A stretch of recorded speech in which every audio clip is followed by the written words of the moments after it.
Hi, this is Verona from Elite Kitchens and Bathrooms. Well, I'm going to do something a little odd here, but I'm going to show you my closet. Kind of sounds weird, but we're doing a closet reno, which is something we do at Elite, and I just thought I'd give you a little tour of the before.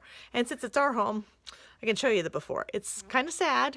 Don't judge me, I've got a lot of clothes in here.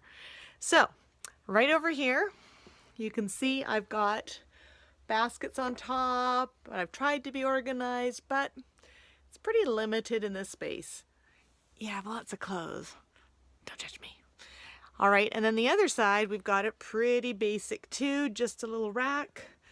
We did get a little fancy. We put in some shoe racks down here. I don't know if you can see them. And a little bit of a drawer system. But essentially, it functions, but really not well.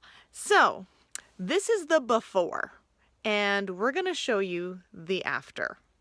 I hope you're going to love it as much as we do. Well, I haven't seen it yet, so I hope I'll love it too. All right, we shall talk to you soon. Bye for now.